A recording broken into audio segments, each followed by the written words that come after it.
Capítulo 26.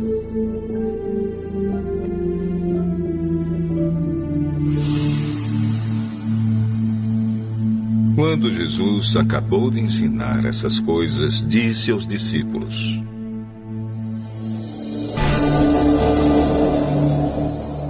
Vocês sabem que daqui a 2 dias vai ser comemorada a festa da Páscoa, e o Filho do Homem será entregue para ser crucificado.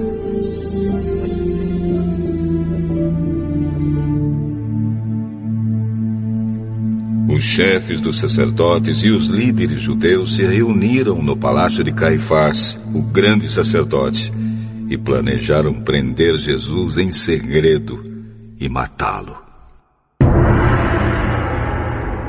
Eles diziam: Não vamos fazer isso durante a festa, para não haver uma revolta no meio do povo. Jesus estava no povoado de Betânia, sentado à mesa na casa de Simão, o leproso. Então a mulher chegou perto de Jesus com um frasco feito de alabastro, cheio de um perfume muito caro, e derramou o perfume na cabeça dele. Ao verem aquilo, os discípulos ficaram zangados e disseram: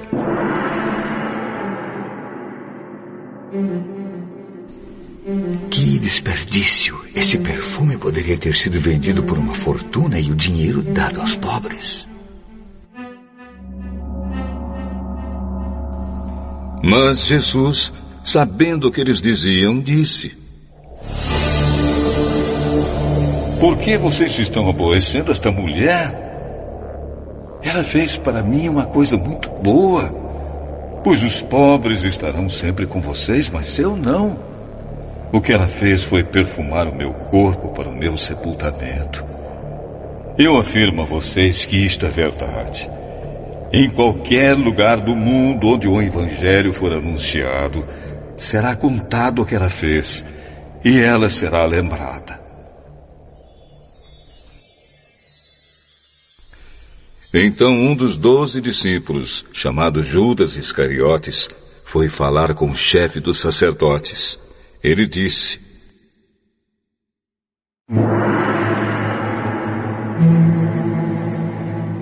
Quanto vocês me pagam para eu entregar Jesus a vocês?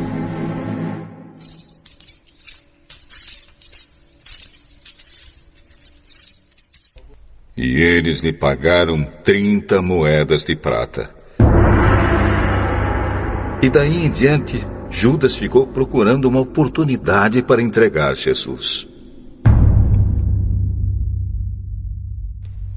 No primeiro dia da festa dos pães sem fermento, os discípulos chegaram perto de Jesus e perguntaram: Onde é que o Senhor quer que a gente prepare o jantar da Páscoa para o Senhor? Vão até a cidade, procurem certo homem e digam: O mestre manda dizer: A minha hora chegou. Os meus discípulos e eu vamos comemorar a Páscoa na sua casa. Os discípulos fizeram como Jesus havia mandado e prepararam o jantar da Páscoa.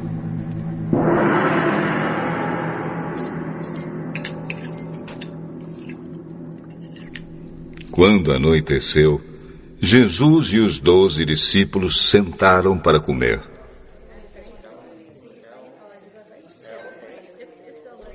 Durante o jantar, Jesus disse: Eu afirmo a vocês que isto é verdade.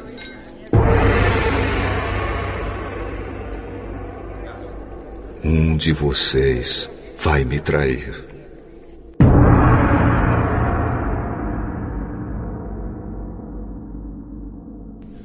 Eles ficaram muito tristes e, um por um, começaram a perguntar: O senhor não está achando que sou eu, está? Nem eu, né, senhor? Muito menos eu, né, mestre? Quem vai me trair é aquele que come no mesmo prato que eu. pois o Filho do Homem vai morrer da maneira como dizem as Escrituras Sagradas. Mas ai daquele que está traindo o Filho do Homem.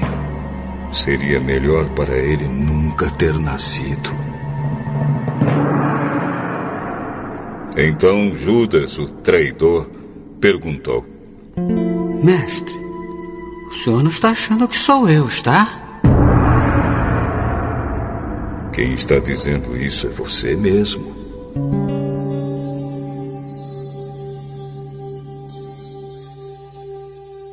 Enquanto estavam comendo, Jesus pegou o pão e deu graças a Deus.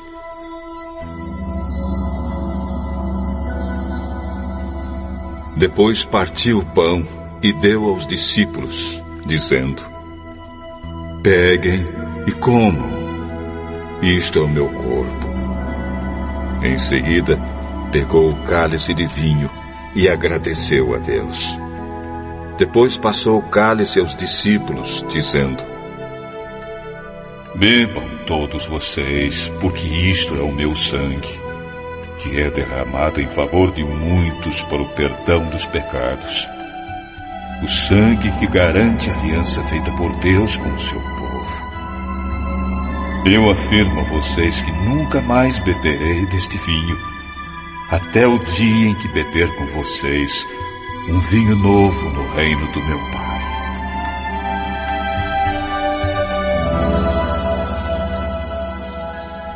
Então eles cantaram canções de louvor e foram para o Monte das Oliveiras.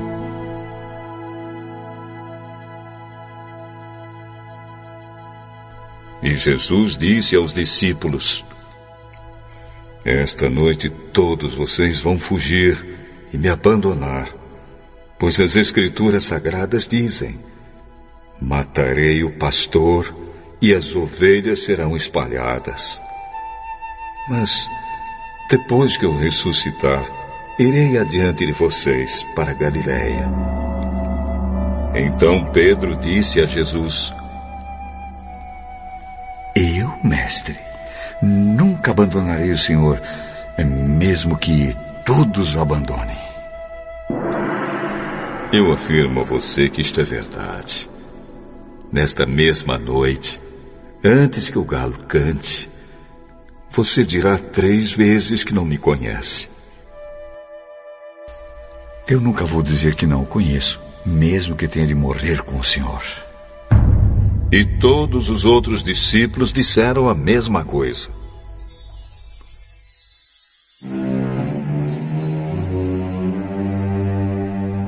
Jesus foi com os discípulos para um lugar chamado Getsêmani e disse a eles: Sentem-se aqui, enquanto eu vou ali orar. Então Jesus foi, levando consigo Pedro e os 2 filhos de Zebedeu. Aí ele começou a sentir uma grande tristeza e aflição, e disse a eles: A tristeza que estou sentindo é tão grande que é capaz de me matar. Fiquem aqui vigiando comigo. Ele foi um pouco mais adiante, ajoelhou-se, encostou o rosto no chão e orou: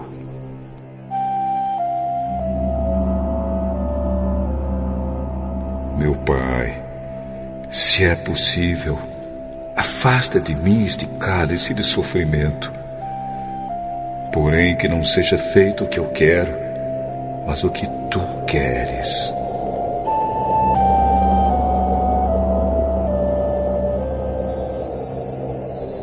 Depois voltou e encontrou os 3 discípulos dormindo. Então disse a Pedro: Será que vocês não podem vigiar comigo nem 1 hora? Vigiem e orem para que não sejam tentados. É fácil querer resistir à tentação. O difícil mesmo é conseguir. Pela 2ª vez, Jesus foi e orou, dizendo: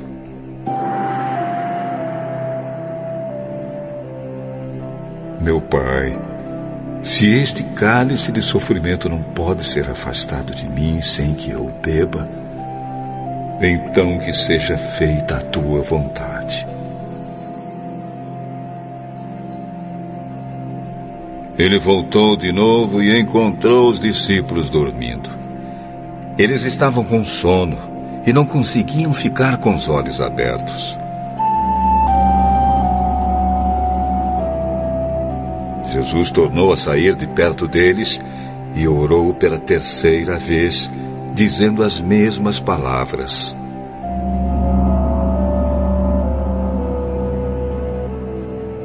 Então voltou até onde os discípulos estavam e perguntou: vocês ainda estão dormindo e descansando? Olhem, chegou a hora e o Filho do Homem está sendo entregue nas mãos dos maus. Levantem-se e vamos embora. Vejam, aí vem chegando o homem que está me traindo. Jesus ainda estava falando quando chegou Judas, um dos 12 discípulos.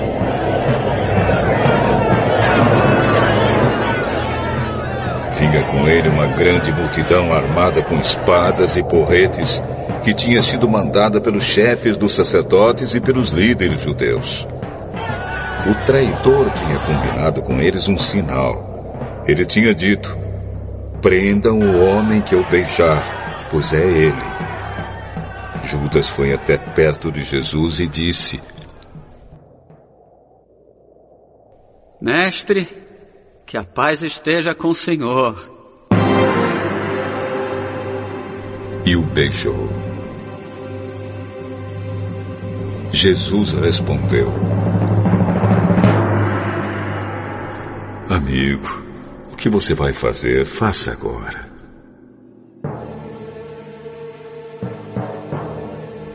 Então eles chegaram, prenderam Jesus e o amarraram. Mas um dos que estavam ali com Jesus tirou a espada. Atacou um empregado do grande sacerdote e cortou uma orelha dele.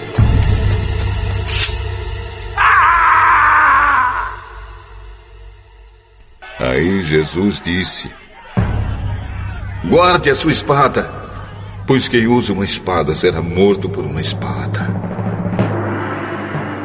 Você não sabe que se eu pedisse ajuda ao meu Pai, Ele me mandaria agora mesmo 12 exércitos de anjos? Mas, nesse caso, como poderia se cumprir aquilo que as Escrituras Sagradas dizem que é preciso acontecer? Depois, Jesus disse para aquela gente: vocês vêm com espadas e porretes para me prender como se eu fosse um bandido. Eu estava todos os dias ensinando no pátio do templo e vocês não me prenderam. Mas tudo isso está acontecendo para se cumprir o que os profetas escreveram nas Escrituras Sagradas. Então todos os discípulos abandonaram Jesus e fugiram.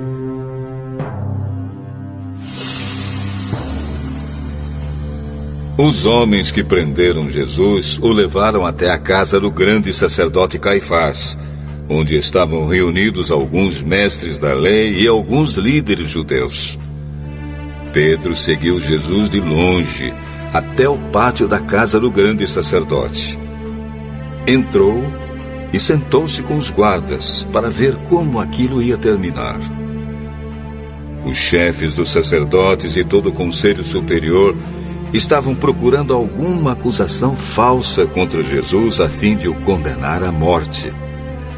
Mas não puderam encontrar nada contra ele, embora muitos se levantassem para dizer mentiras a respeito dele. Afinal, 2 homens se apresentaram e disseram: Esse homem aí afirmou: eu posso destruir o templo de Deus e construí-lo de novo em 3 dias. Aí o grande sacerdote se levantou e perguntou a Jesus: você não vai se defender dessa acusação?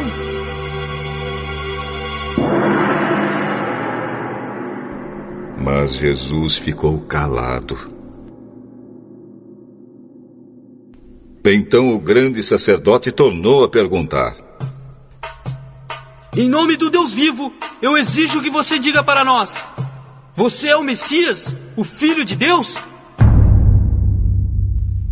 Jesus respondeu: Quem está dizendo isso é o Senhor. Mas eu afirmo a vocês que de agora em diante vocês verão o Filho do Homem sentado do lado direito do Deus Todo-Poderoso e descendo nas nuvens do céu. Aí o grande sacerdote rasgou as suas próprias roupas. Ele blasfemou! Não precisamos mais de testemunhas. Vocês ouviram agora mesmo essa blasfêmia contra Deus. Então, o que resolvem? Ele é culpado, deve morrer. É culpado, deve morrer, sim. Tem que morrer, tem que morrer. Em seguida, cuspiram no rosto de Jesus e deram bofetadas nele. Ei, Messias, adivinhe pra nós quem foi que bateu em você.